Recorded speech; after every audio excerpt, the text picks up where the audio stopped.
Essa semana eu estou profundamente perturbado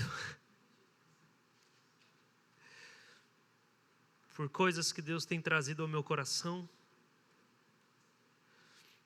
e talvez um fardo novo, renovando a direção do meu ministério.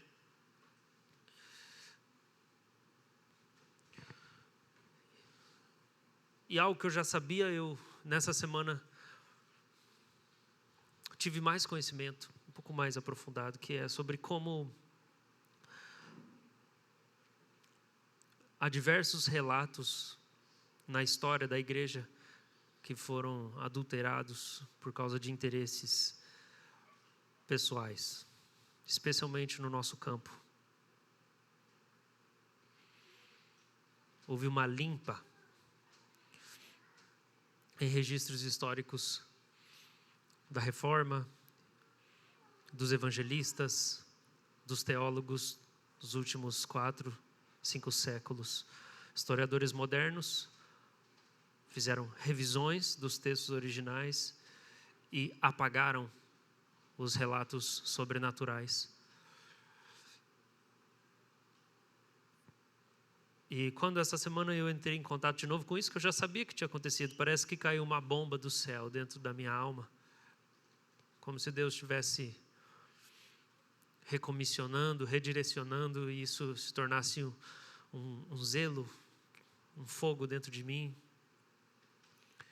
E eu estou preparando algo mais para frente, para a gente poder gastar alguns domingos falando sobre isso e as implicações disso. Mas o Salmo 78, ele declara o contrário dessas coisas que eu relatei.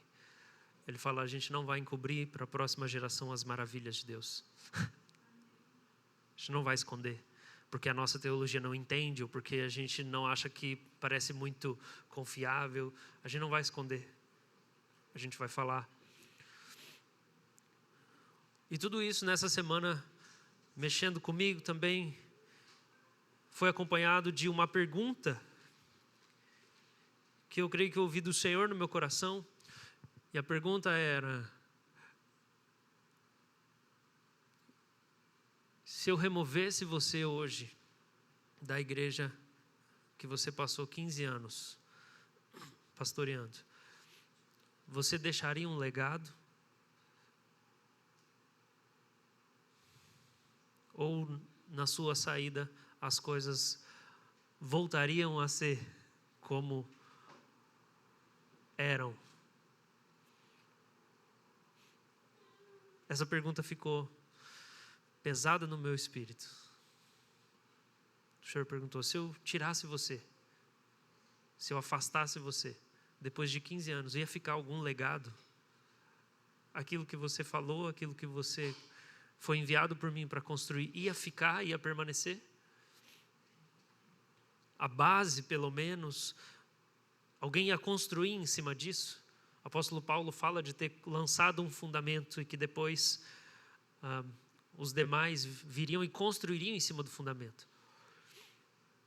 Isso me levou para reflexões e reflexões acerca da história. Não sei se você percebeu, mas eu estou falando sobre a gente olhar para trás. Relatos históricos, a gente olhar para a nossa própria história e olhar para trás. Somando a isso, nos últimos 15 dias, eu tive contato com 5, eu acredito que foram 5 pessoas com mais de 60 anos e que trouxeram queixas similares de que nessa fase da vida, alguns acima de 60, outros acima de 70, outros quase com 80 anos, e que essa fase da vida dele estava sendo marcada por algumas características. Uma dessas seria uma improdutividade. Claro, né, com 80 anos, talvez você não consegue produzir tanto quanto você produzia. E essa improdutividade estava gerando uma angústia. Outra marca é luto, porque quando você tem mais de 60, 70, 80, obviamente as pessoas que você ama estão começando a partir dessa experiência temporal. Terceira marca: confusão num período de transição. Então, chegando nesse período, transições acontecendo na vida, seja por causa de uma aposentadoria, seja por causa do luto de alguém que faleceu, seja por alguma situação de saúde. Um tempo muito confuso. O que eu faço nesse tempo de transição? E a última coisa é não saber o que fazer com o próprio legado, ou tendo uma insatisfação com a sua própria história. Então, chegando ao final da vida, algumas pessoas com quem eu tive contato nesses últimos dias, e eu percebi que foi uma organização divina, foi divino, porque foi muito seguido, um depois do outro. Eu falei, existe um padrão aqui, Deus está querendo comunicar alguma coisa para mim.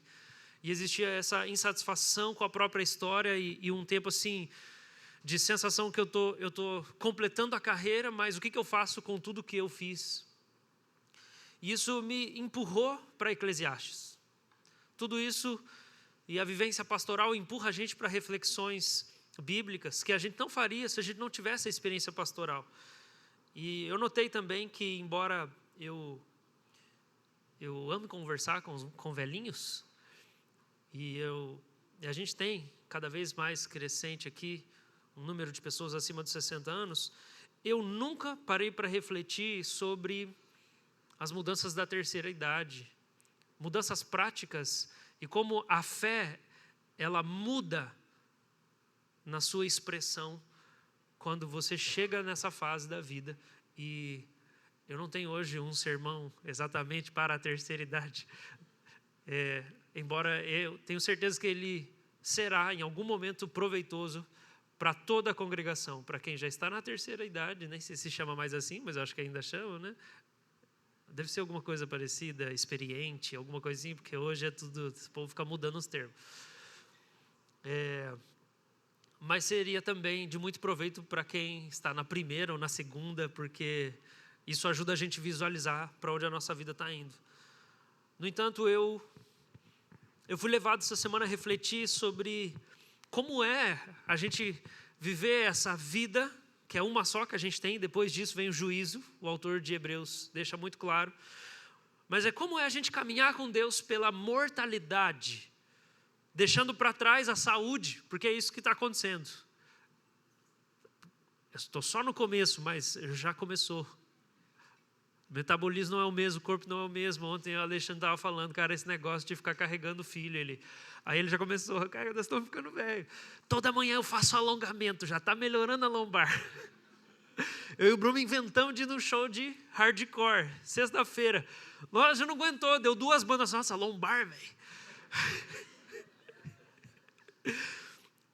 Eu nunca tinha parado para pensar como é caminhar com Deus pela mortalidade, deixando para trás a saúde, a energia, a agilidade, as oportunidades, e pensando nas decisões que a gente tomou e que fez a gente chegar onde a gente está. Então eu quero te convidar em Eclesiastes 11, eu quero refletir com você em alguns versículos, versículo 7 ao versículo 1 do capítulo 12. Doce é a luz e agradável aos olhos é ver o sol. Mesmo que alguém viva muitos anos, deve alegrar-se em todos eles.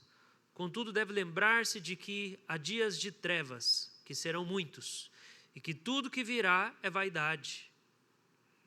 Alegre-se, jovem, na sua mocidade, e que o seu coração lhe dê muita alegria nos dias da sua juventude.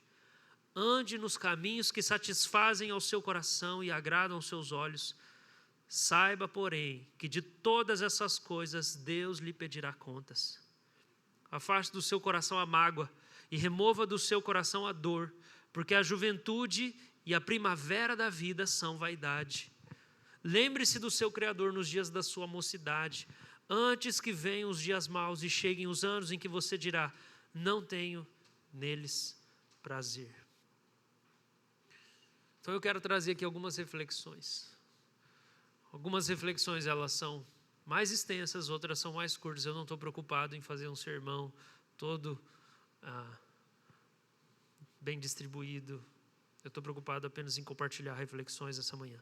A primeira reflexão que eu quero fazer, para que a gente possa ter um ano de decisões sábias, de sábias decisões, existe uma relação colocada aqui entre a sabedoria e a percepção da durabilidade das coisas. Então eu quero falar de sabedoria nessa manhã. Eu quero que que você talvez olhe um pouco para a sua história e olhe um pouco para a experiência da vida e o tempo de duração das coisas. As coisas começam e as coisas acabam. Elas nascem, as coisas morrem. A gente ganha elas e depois elas vão embora. Isso faz parte da nossa experiência. E a sabedoria está relacionada com a nossa capacidade de perceber o que dura pouco e o que dura muito. A primeira reflexão que eu quero fazer com você, para você ter um ano sábio, de decisões sábias, para você não enfiar o pé na jaca nesse ano, não fazer coisas que não vão dar em lugar nenhum. A primeira reflexão é: encare a efemeridade. Encare a efemeridade. O que é efemeridade? É do que é efêmero. E o efêmero é um adjetivo que se refere a algo que dura pouco tempo, algo que passa rápido. A palavra efêmero tem origem grega e significa apenas por um dia. Se você substituir a palavra vaidade de Eclesiastes, talvez vai ajudar você a entender melhor as declarações. Tudo é efêmero, é isso que ele quer dizer. Porque a palavra vaidade é a mesma palavra no hebraico para vapor.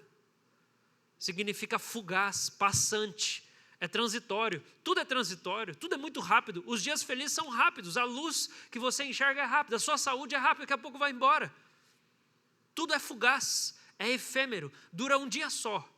É só por isso, na verdade, o autor de Eclesiastes ele é mais radical. Ele está querendo comparar a toda a experiência da vida como um vapor, que não é nem por um dia, é muito menos do que um dia. É um momento e se passou.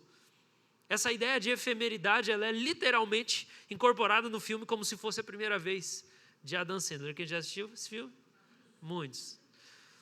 Onde ele se apaixona por uma moça que tem uma fictícia síndrome de Goldfield e faz com que ela perca a memória todas as manhãs após ela se levantar do sono. Ela parou no tempo. Ela está congelada no dia em que o cérebro dela armazenou a última memória. O dia em que ela teve um acidente de carro. Assim ela vive num mundo de ilusão. Algo parecido com o Show de Truman. Quem assistiu o Show de Truman, mais antigo, é muito bom também, tem muita reflexão para a gente fazer. O que acontece é que todos os dias ela acorda e a família dela dá o mesmo jornal do dia do acidente dela para ela acreditar que ela está naquele dia, mas se passaram anos e anos. Adam Sandler decide se casar com ela, se apaixona por ela, quer se casar. Mas é muito interessante quando a gente vai chegando para o final do filme, porque a gente percebe que a experiência da intimidade e familiaridade que ele tem nesse casamento é uma experiência efêmera. Vou explicar. Todos os dias se iniciam com esse marido tendo a sensação de que ele é um estranho dentro do próprio lar. Todo dia ele acorda tendo a sensação de que ele é um estranho para sua própria esposa, porque ela não sabe quem ele é no outro dia de manhã, porque ele conheceu ela e casou com ela depois do dia do acidente. Então ela não lembra de nada que eles experimentaram. Eu sei que, mesmo sem essa doença fictícia da memória, alguns casamentos funcionam desse jeito, né? Eles têm essa dinâmica. O marido ou a esposa vivem tão distantes que eles se sentem estranhos um para o outro.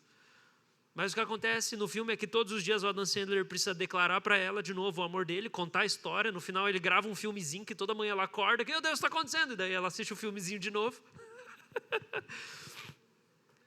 E basicamente o dia deles dura apenas 18 horas, porque daí ela vai dormir. E daí no outro dia ele vai ter que começar tudo de novo.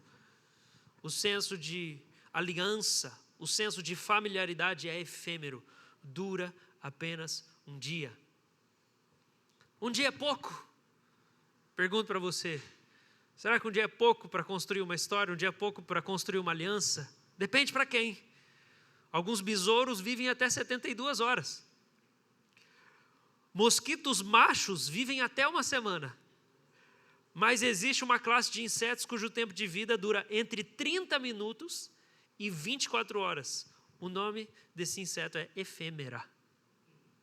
Tá, e daí, pastor? Legal, né? Bacana. E daí? E daí que esse é o enfoque do pregador de Eclesiastes, onde ele fala que tudo é vapor, tudo é efêmero, tudo é vaidade. Mas a pergunta que a gente faz é: qual a importância dessa lição para a nossa vida passageira de até 90 anos sobre a terra? Qual a importância da gente perceber que algumas coisas realmente passam muito rápido? Eu coloco aqui, né, o quadro Salvador Dalí, Fugiu o nome agora. Alguém me lembra? A persistência do tempo, se eu não me engano, da memória. Você tem aqui alguns elementos que são rígidos e outros elementos que são moles, né? Então, as experiências passam, basicamente o que ele quer construir aqui, mas é que aquilo que você viveu feneceu, deixou de existir, mas a memória está ali, ela permanece e você não esquece daquilo. É como se de alguma maneira sobrevivesse. Eu quero dar um exemplo bíblico, primeiro da importância disso, da gente encarar a efemeridade da vida, da gente ter coragem de reconhecer que as coisas não duram para sempre. O primeiro exemplo é um salmo escrito por Moisés. Moisés viveu até os 120 anos e ele escreveu um salmo onde ele orou assim: Deus, ensina-nos a contar os nossos dias para que a gente alcance um coração sábio. Salmo 90. Ensina a gente a contar a duração das coisas, porque daí a gente vai alcançar a sabedoria. Parece que tem um segredo na vida, na relação entre a duração das coisas e decisões sábias. Vou falar de novo. Existe um segredo da vida em a gente perceber a duração das coisas e a gente tomar sábias decisões. Como quem vai no mercado vê o prazo de validade antes de comprar uma carne ou algum outro produto. E daí consegue fazer uma decisão sábia, porque calcula. Tá, eu quero comprar isso, para quando que eu vou fazer? É para a semana que vem? É para amanhã mesmo? Ou é para daqui 2 semanas? Será que o consumo desse produto vai ser anterior à putrefação, o processo de decomposição dele?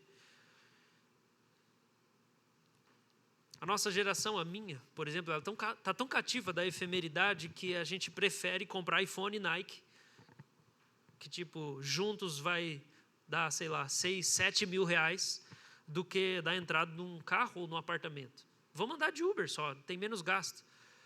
A minha geração, ela tem essa dificuldade com isso. A gente prefere gastar com coisas que vão durar menos, ao investir um bom tempo por coisas que vão durar mais. A sabedoria está relacionada com isso, ou a falta de sabedoria. Outro exemplo bíblico que eu quero citar aqui é quando aos Coríntios, no Novo Testamento, é feita uma exortação que também contém essa ideia. Segundo a graça de Deus que me foi dada, lancei o fundamento como sábio construtor. E outro edifica sobre ele. Porém, cada um veja como edifica.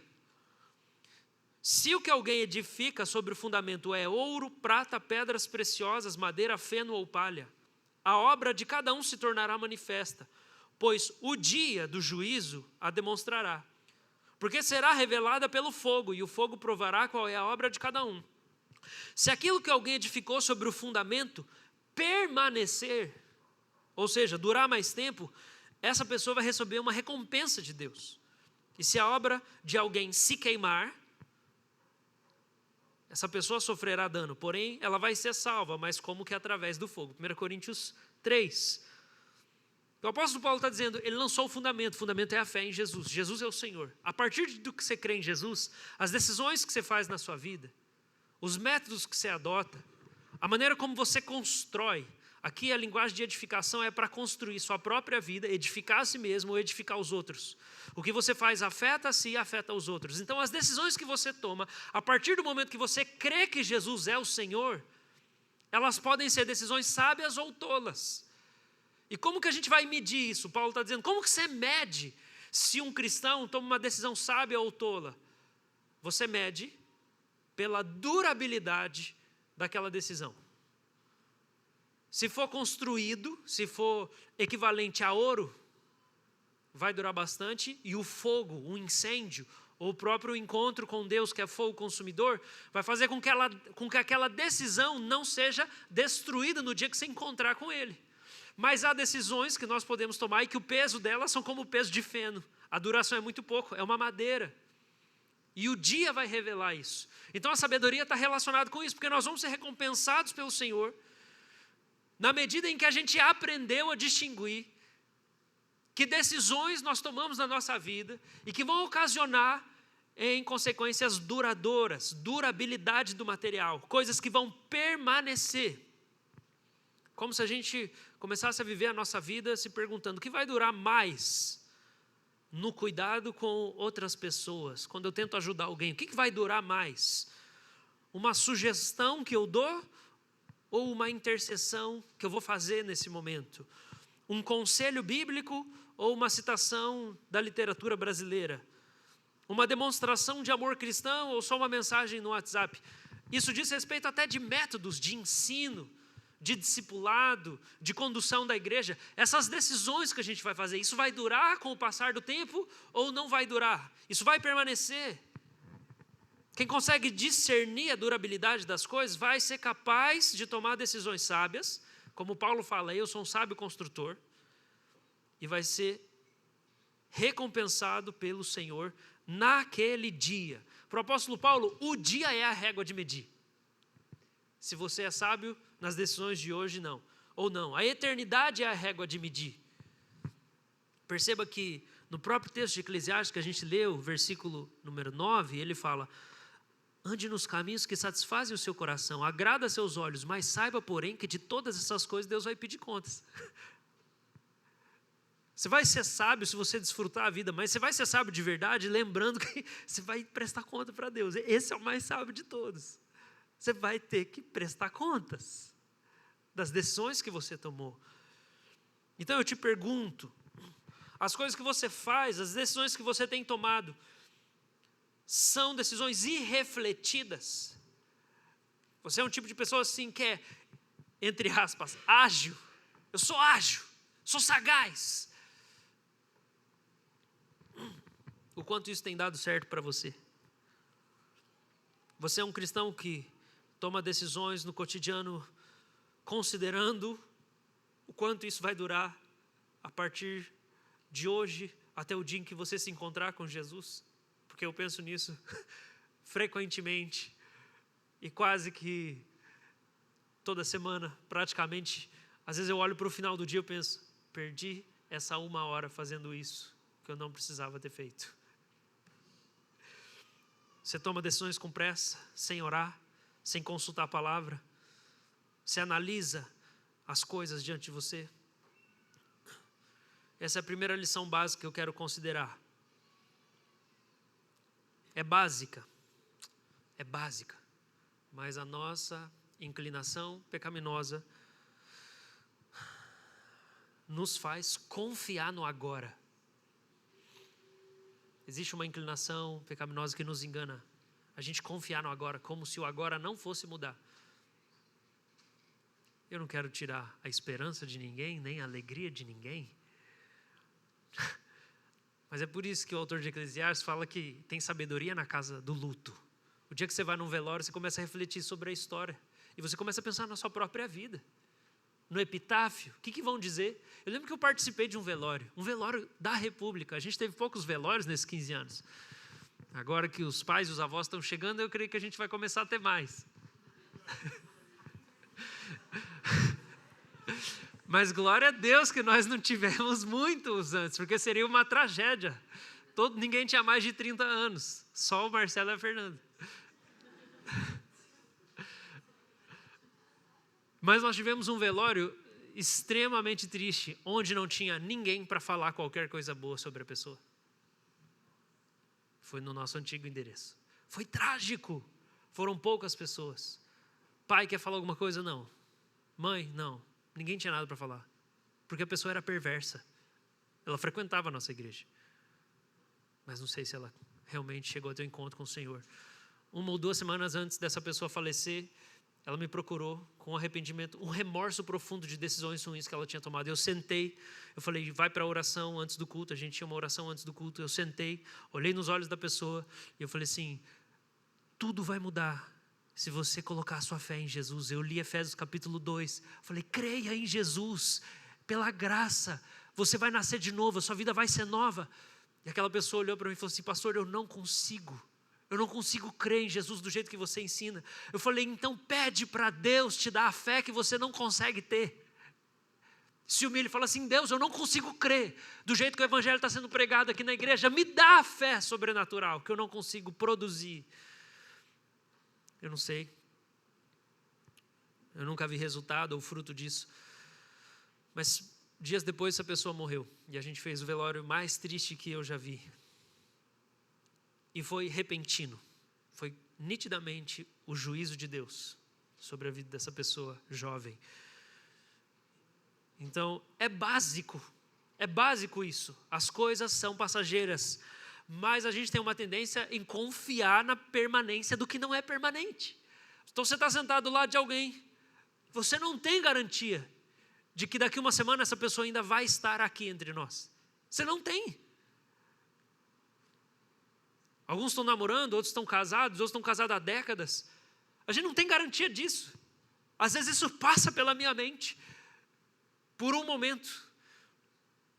E de novo, eu acredito que há um benefício espiritual quando a gente reflete acerca da morte. E eu já disse, eu vou repetir, não quando você está com depressão, ok?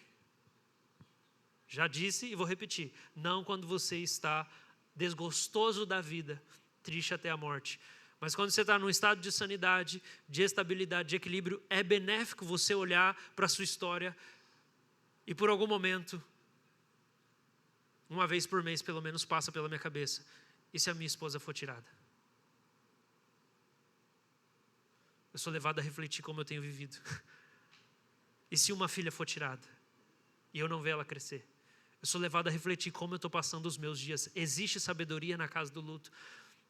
Então a gente precisa considerar, encarar a efemeridade da vida. Tem coisas que passam rápido demais. Algumas coisas vão acabar. Quero citar James Smith no livro Como Habitar o Tempo. Ser criatura é ser mortal. O sol nasce e se despede todo dia. Aprendemos, recordamos e depois esquecemos. Aprender a ser criatura é uma questão de aprender a abrir mão.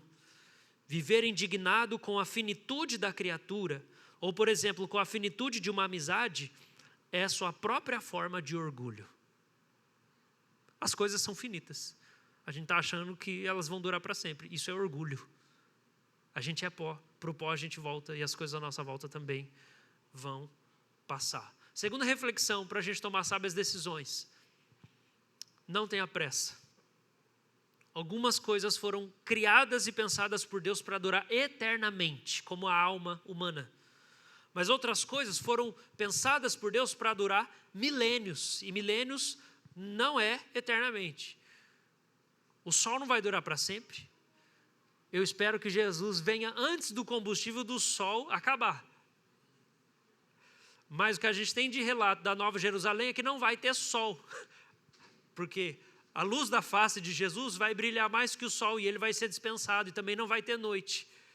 No entanto, parece que o sol foi pensado por Deus para durar milênios. Há outras coisas criadas por Deus para durar séculos, mas não vão chegar a 1000 anos.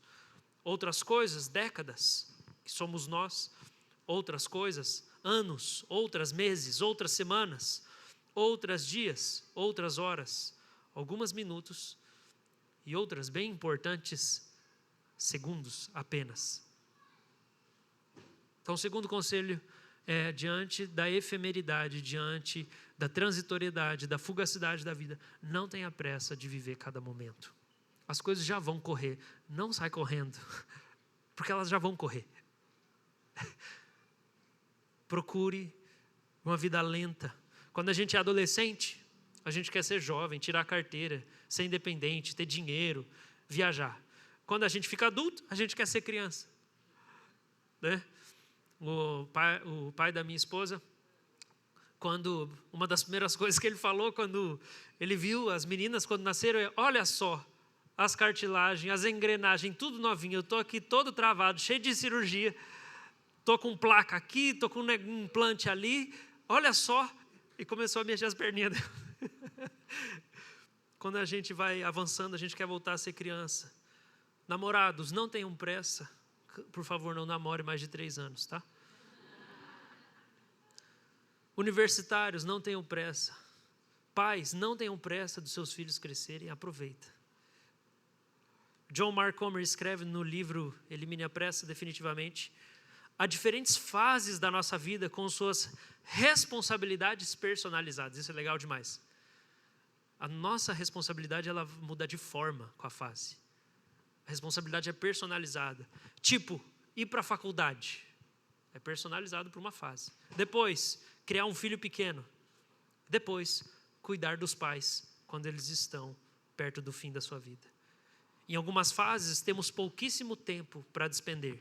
Muitas pessoas perceberam que temos pouco dinheiro quando somos jovens, mas temos bastante tempo, principalmente quando somos solteiros. No entanto, à medida que envelhecemos, escolhemos as dificuldades que definem a nossa vida. Presta atenção nisso. Você vai escolher que dificuldade você vai ter na sua vida. Minha esposa passou uma semana viajando a trabalho. Um colega tinha a idade dela, um outro colega tinha 36 anos. Eu perguntei meio que já esperando, eu falei, ninguém quer casar, né? Não, ninguém quer casar. Ninguém quer ter filho? Não, ninguém quer ter filho. Deixa bater os 50, vamos ver. Qual que vai ser a reflexão de trás para frente? Quando você não tiver ninguém para cuidar de você, quando você não tiver filho, quando você não tiver ninguém para te ajudar. Ah, eu não quero casar, dá trabalho. Você acha que envelhecer sozinho não vai dar trabalho? Ou você acha que você não vai envelhecer? O tanto de remédio que a gente tem, coisas para ajudar a gente a viver mais tempo hoje. Informação. À medida que envelhecemos e escolhemos as dificuldades que definem a nossa vida, porque é isso. Você vai escolher as dificuldades que vão definir isso. Ah, não quero ser pastor, não, é muito difícil. Qual a outra opção que você acha que vai ser fácil? No entanto, a alegria da minha vida é porque eu tomei a decisão de ser pastor à luz do dia. Tem gente que vai entrar na glória chamuscado, foi o que Paulo falou, porque só tomou decisões que têm peso de feno.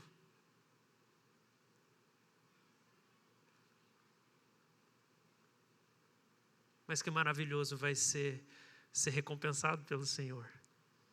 E poder trazer um monte de coisa junto comigo. Porque eu tomei decisões pensando na eternidade. Com o tempo, a gente percebe que isso muda. Então, na juventude, quando a gente é jovem, a gente tem bastante tempo e não tem dinheiro. Depois a gente trabalha, constrói um pouco uma carreira, vai ganhando conhecimento. Aí a gente tem dinheiro, mas a gente não tem tempo. Ele escreve, estou chegando aos 40 anos, eu tenho uma casa, dinheiro para comer em um restaurante de vez em quando, até para passar as férias no Kauai, que eu não sei onde é, com certa frequência. Coisas com as quais aos 20 anos eu apenas sonhava, mas eu não tenho praticamente nenhum tempo livre. Entre o meu trabalho como pastor e meu, mais importante ainda, trabalho como marido e pai, meus dias são superlotados. A família é uma limitação. Eu pensei em renomear os meus filhos como limitação 1, limitação 2, limitação 3. Eles me tomam tempo. E isso é verdade em qualquer relacionamento que você tem. Qualquer relacionamento toma tempo. Se você quer construir um relacionamento e você quer fazer muitas coisas, você não quer construir um relacionamento. Foi interessante porque quando a minha esposa respondeu que os amigos do trabalho, ninguém quer casar, ninguém quer ter filho, ela falou, mas eles estão todos com doutorado. Existe um investimento na formação acadêmica muito grande, na capacitação, porque, gente, esse é o mundo capitalista que a gente vive. Consuma, consuma, consuma, ganhe, ganhe, ganhe, desfrute, desfrute, desfrute. E não construa aliança com ninguém. Usa as coisas e depois joga fora, mas usa de novo. Então por que as pessoas estão fazendo um monte de curso e crescendo em faculdade de novo? Não sou contra estudar. Mas por que isso vem em primeiro lugar? Por causa de uma filosofia de vida capitalista e consumista.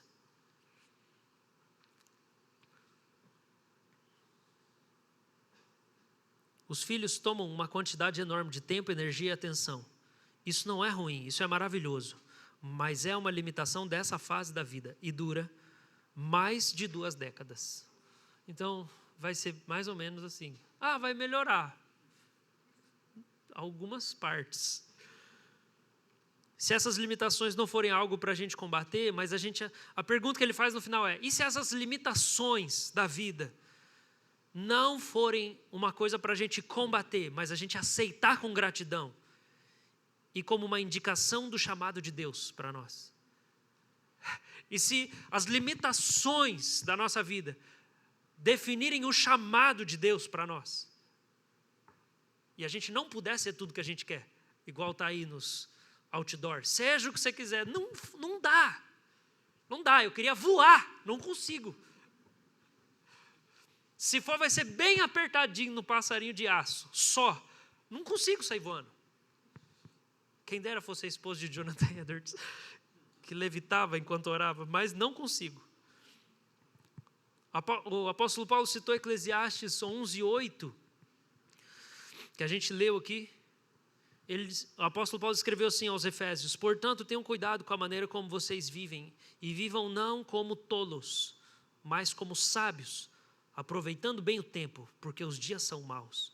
Por essa razão, não sejam insensatos, mas procurem compreender qual é a vontade do Senhor. Efésios 5, do 15 ao 17. Então ele fala, aproveita bem a vida, mas lembra que dias maus virão. Há dias de trevas. Eclesiastes 11:8. Aproveita bem.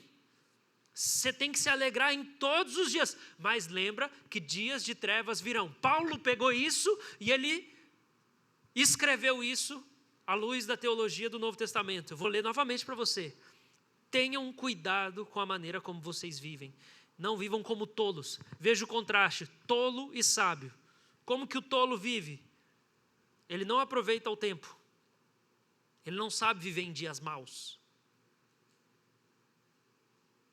Quando os dias maus chegam, ele faz péssimas decisões. O dia do desânimo, o dia do cansaço, o dia da tristeza, esse é o tolo. Ele construiu a casa na areia, ele não consegue tomar boas decisões em dias difíceis. Quando ele está triste, é só ladeira abaixo. Já está ruim e ele faz piorar tudo. Aí ele fala, eu já estou no inferno, vou abraçar o capeta, enfio o pé na jaca, vai embora. Ele não sabe reagir ao dia mau. Paulo termina dizendo, por essa razão, não sejam insensatos. Mas qual que é o tolo? Qual que é o sábio? Desculpa. O sábio para o Paulo é, aproveita bem o tempo. Tira proveito do tempo. Como? Procure compreender qual é a vontade do Senhor.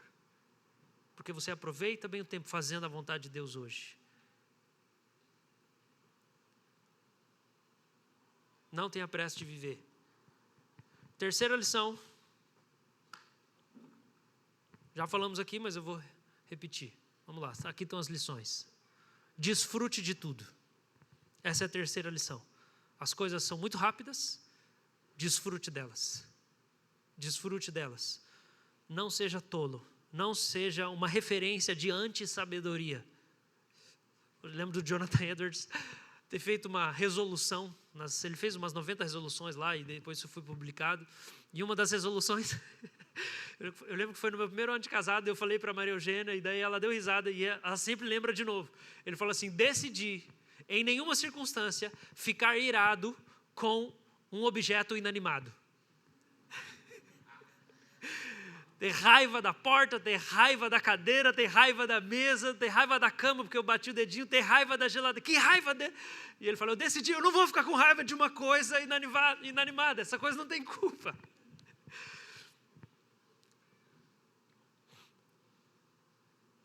Desfrute de tudo que Deus fizer passar diante de você. Sua comunhão com Deus, sua qualidade de vida, suas relações, a eficácia do que você faz, depende da sua capacidade de desfrutar. Olha comigo de novo, capítulo 11, verso 8 de Eclesiastes. Mesmo que alguém viva muitos anos, deve alegrar-se em todos eles. Você tem que se alegrar em tudo que é efêmero. Aprenda a se alegrar na efemeridade. Aprenda a se alegrar. É só uma mordida que você vai ter naquele pedaço de carne e ele vai acabar. Só sobrou isso, não briga. Só sobrou um, não quero mais. Seja humilde. Quando a gente não quer porque só sobrou um, a gente está se rebelando contra a finitude da vida. Você só vai me dar um pedaço, só uma bolacha, só metade do chiclete? Eu aceito metade do chiclete. Quando a gente se rebela com a pouca durabilidade das coisas, isso é orgulho. A gente está se rebelando contra a finitude, a gente quer ter um armário cheio de Trident, um caminhão de Kit Kat. A gente quer que sobra. Desfruta tudo que é efêmero. Seja grato pelo efêmero. Sobrou só um pouquinho, não precisa pedir iFood, não tem lá 300 gramas de comida, não pode ser seu almoço hoje? Será que hoje é dia de banquete ou é dia de moderação? Mais uma citação de James Smith. Olha só, presta atenção aqui. Essa aqui é especial. O envelhecimento não é uma maldição. Nem tudo que é passageiro deve ser considerado perda. O surgimento e o desaparecimento que caracterizam a nossa vida mortal são simplesmente os ritmos da condição de criatura. Abraçar o efêmero é viver uma vida de gratidão em meio à mudança. A palavra rebel, que é a vaidade lá em Eclesiastes, significa que o mundo desliza por entre nossos dedos e foge a todos os nossos esforços de controlá-lo. Eu oro pelas meninas, já falo, Deus, me dá o coração delas. Elas vão chegar numa fase que elas não vão querer me ouvir. Elas vão querer ter a privacidade, a vida delas. Elas vão mudar, elas não vão ser fofinhas para sempre. Está tudo bem, me dá o coração delas e me ajuda já, Jesus. Porque é efêmero essa fase. O cheiro delas é efêmero. O carinho que elas dão é efêmero. Vai mudar, tudo vai mudar. Aproveita diante de Deus a vaidade que está diante de você, a simplicidade de cada momento. Sua vida é uma dádiva. E o Criador é tão cuidadoso que Ele colocou coisas pequenas, cheiros, gostos, emoções, minuciosos para colorir sua existência. E assim Ele dá testemunho de si mesmo para você. Deus dá para você testemunho de quem Ele é, quando Ele é tão detalhoso, te dando coisas. Desfrute dessas coisas que duram segundos, horas e épocas. O sábio desfruta. Mas o tolo, não. O tolo se ressente. O tolo se ressente. Ele priva a si mesmo do deleite com a mágoa, o orgulho, uma melancolia pecaminosa. Capítulo 11 de Eclesiastes, verso 10. Afaste o seu coração, do seu coração a mágoa. Remova do seu corpo a dor, porque a juventude e a primavera da vida são vaidade. A primavera da vida são efêmeros. Nossa juventude vai passar muito rápido. Então o conselho é, não seja amargurado, porque senão você não vai desfrutar o tempo de mais prazer da vida. Capítulo 12 fala, lembra do seu Criador nos dias da juventude, porque você vai chegar na velhice, você não vai sentir mais prazer das coisas igual você sentia quando era antes. Não vai ter aquela vitalidade, aquela vivacidade toda, aquela empolgação, aquela euforia. Vai passar, lembra de Deus já. Desfruta de Deus, conheça a Deus, ame a Deus. Aproveita a vida, tira a amargura do seu coração, senão você vai perder o melhor que Deus preparou para você. O tolo se ressente, ele se priva do deleite, porque ele fica ressentido com a finitude das coisas. Tem uma janela de tempo biológica para as mulheres terem filhos, dura uns 17 anos. Vamos jogar aí, dos 13 aos 40. Aí você começa a pensar em condição cultural, financeira, tudo mais, essa janela diminui mais ainda. Se você não aproveita, depois não dá mais. Do mesmo jeito para todos os seres humanos, essa experiência é imutável para nós. Tem uma janela de tempo para cada um de nós. E nessa janela de tempo a gente tem a chance de tomar as decisões que vão nos acompanhar para sempre. Tomar as decisões de escolher vencer o orgulho e aprender a perdoar. Investir na construção de amizades que vão durar a vida inteira. Se você não faz isso num período de tempo em que Deus cerca você de possibilidades e de boas pessoas, eu quero dizer para você, essas pessoas não vão ficar para sempre rodeando você. Não vai ser para sempre que você vai ter uma igreja com um monte de gente que é próximo e que vai ser amigo.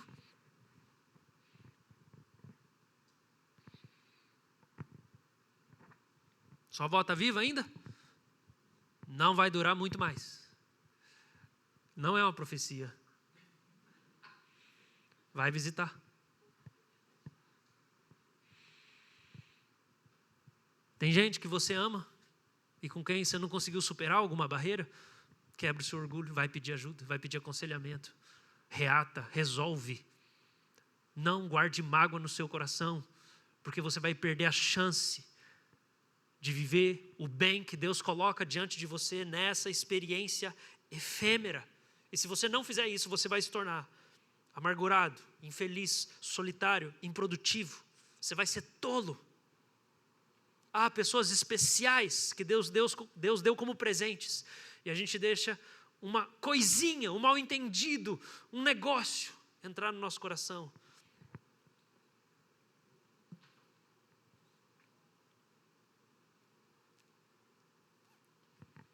Último conselho para nós. Não despreze dias de trevas. A gente já leu, versículo 8. Mesmo que alguém viva muitos anos, deve alegrar-se em todos eles. Contudo, deve lembrar-se de que há dias de trevas, que serão muitos, e que tudo que vem é efêmero.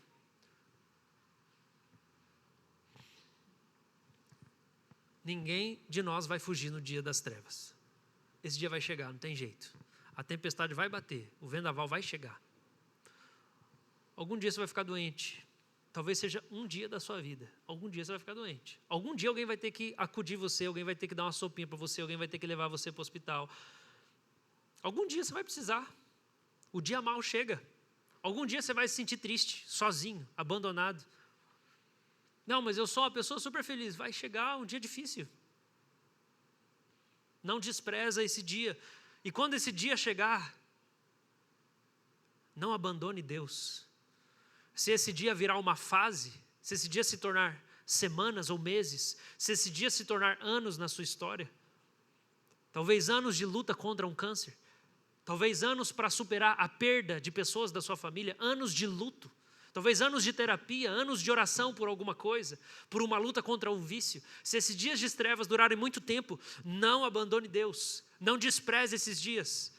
Não olhe para esses dias e pensa, não tem nada para aproveitar aqui. Não, é tempo de você encontrar Deus também. Não abandone a palavra. Não desista de crescer na fase das trevas. Não desista de lutar contra o desânimo e o pecado nesse período de dificuldade. Não caia no pecado da assídia, que é o pecado da preguiça. É uma preguiça pecaminosa. É quando você tem preguiça de fazer o bem, a preguiça de fazer a vontade de Deus. E não perca a esperança. Se prepare para o dia das trevas. Talvez o próprio Salomão foi quem já nos preparou antes, levando a gente à contemplação da formiga. Ela junta em tempos de calor para se preparar para o tempo de frio e de seca. Irmão, se você está num tempo bom, investe na sua caminhada com Jesus. Porque a tempestade vai bater. Não queira ser pego despreparado no dia de trevas. Não queira ser pego despreparado no dia mau. Se você construir com o Senhor, com ouro, com prata, com pedras preciosas, o dia de treva não vai ser tão destruidor assim para você. Sua vida não vai acabar. Os dias de trevas, eles têm a função de incinerar as nossas fantasias sobre a vida. A gente deixa de pensar, o dia mau, quando ele chega, a gente deixa de pensar que a gente é um pouco Deus. Que a gente acha que a gente é um pouco Deus. Que tudo está sob o nosso controle. Que a gente tem todos os argumentos, que a gente comanda. Não, faz isso, faz aquilo, eu sei como é que é, olha aqui.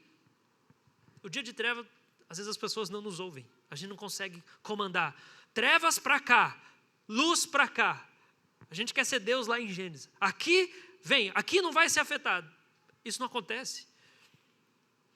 A gente deixa de pensar nesse dia que a gente sabe exatamente para onde a gente está indo e o que vai acontecer na nossa vida. Que a história que a gente vive é nossa. A gente entende, a minha história não é minha. A minha história é de Deus. A minha história não é minha, a minha história é de Deus. Eu não posso me voltar contra Ele e falar assim, eu sou senhor de mim mesmo. Eu sou senhora de mim mesmo. Não funciona assim. Tem uma música de uma banda, King's Kaleidoscope, a música chama Dust, que é pó. Eu vou ler algumas partes da letra e ele fala assim, é em cima de Eclesiastes. A vida é um vapor enquanto dura. E aí ele diz, você é tudo que eu realmente tenho. Vivendo por experiências, eu romantizo a emoção, maximizo minhas conquistas, mas ainda não estou satisfeito. Eu pego uma coisinha bem pequena que eu fiz e eu fico assim, pronto, a minha vida está ganha, olha só como eu conquistei isso aqui. É uma coisa tão pequenininha, tão efêmera, tão minúscula, e eu me agarro como se aquilo desse todo o valor para mim. Eu estou percebendo que todo o meu esforço é seguir o vento, é perseguir o vento. Mas você me libertou, então eu posso simplesmente ser. Não tenho nada a provar e nada a perder. O vapor da humanidade é uma tapeçaria de vaidade. O ciclo da depravação, um carrossel de fantasia. Mas você me libertou, então eu posso simplesmente ser. Não tenho nada a provar e nada a perder. E daí no final ele diz, não me deixe desmoronar. Esteja perto do meu coração errante. Segure-me firmemente durante essa corrida. Ajude-me a abraçar o seu ritmo.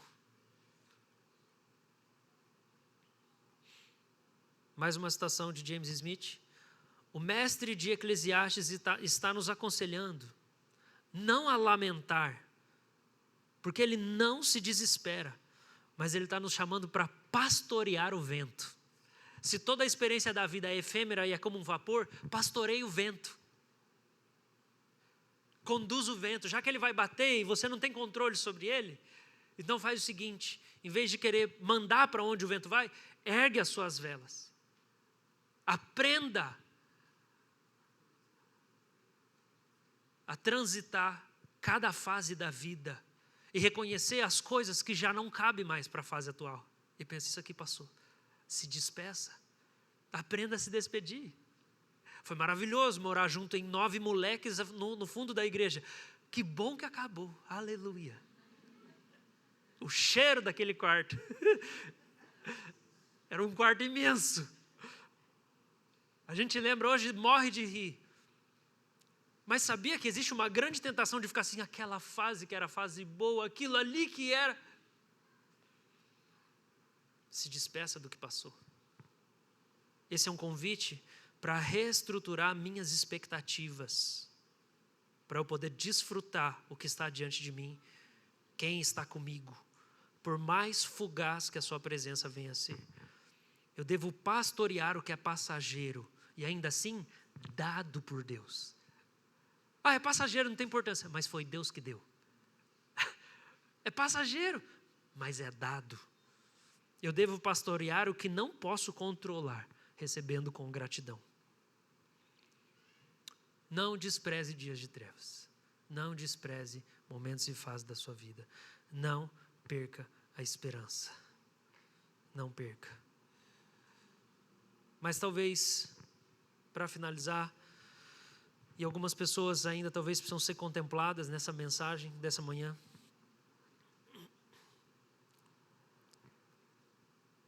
Talvez você seja alguém lutando com uma doença terminal. Talvez você seja alguém na velhice avançada. Talvez você hoje está vivendo uma vida pós-divórcio. Talvez você traiu pessoas achando que você estava fazendo o que era certo.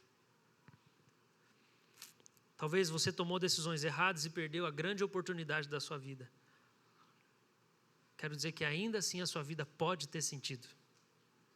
Ainda assim. Mesmo que você tenha deixado passar algumas oportunidades que duravam anos, você não aproveitou, passou, foi embora. Porque a vida não consiste quanto dinheiro você fez ou você faz. A vida não consiste em quantas pessoas te conhecem ou se lembram de você. E a vida não consiste no quanto você construiu ou realizou. Não é o que você fez, não é em como as pessoas te veem, ou não é o quanto você acumulou. A vida verdadeira consiste em ter uma consciência limpa diante de Deus.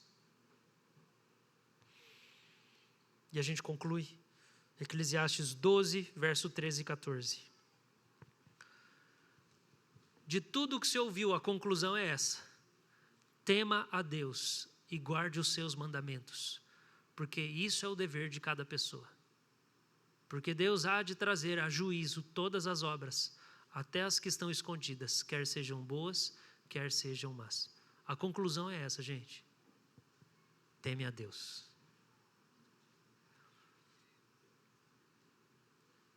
Talvez nessa manhã você lamente. Você está carregando culpa, eu estraguei, eu fiz o que eu não devia ter feito, eu não aproveitei. A conclusão é: tema a Deus a partir de agora. Essa é a conclusão. Olha da perspectiva divina. Olha com sabedoria para a sua vida, não seja tolo. Em algum momento de Eclesiastes ele também diz: não é sábio dizer, por que os dias passados foram melhores do que hoje? Seja sábio quando você olha para a sua vida. Você não foi sábio ontem, seja agora. Viva no temor do Senhor. Viva no temor do Senhor. Eu quero finalizar pedindo para você abrir em Atos 24, uma declaração que o apóstolo Paulo faz. Atos 24, verso 14 ao verso 16. Porém, confesso ao Senhor que, seguindo o caminho que é Jesus, a que chamam seita, assim eu sirvo a Deus de nossos pais, acreditando em todas as coisas que concordam com a lei e os escritos dos profetas, tendo esperança em Deus, como também estes a têm, de que haverá ressurreição, tanto de justos como de injustos. Por isso também me esforço para ter sempre uma consciência pura diante de Deus e dos homens. De novo, você tem uma sensação que você perdeu a fase boa da sua vida. Siga o apóstolo Paulo aqui, ele fala de 3 coisas que ele faz. A partir de hoje você pode fazer. Primeiro, sirva a Jesus. Segundo, nutra a esperança da ressurreição. O que quer dizer? A vida que você destruiu, Deus vai recuperar inteira. E terceiro, viva com consciência limpa diante de Deus e das pessoas. Conserta o que dá para consertar. Conserta. Tem coisa que dá para consertar. Conserta. Isso é viver de maneira sábia.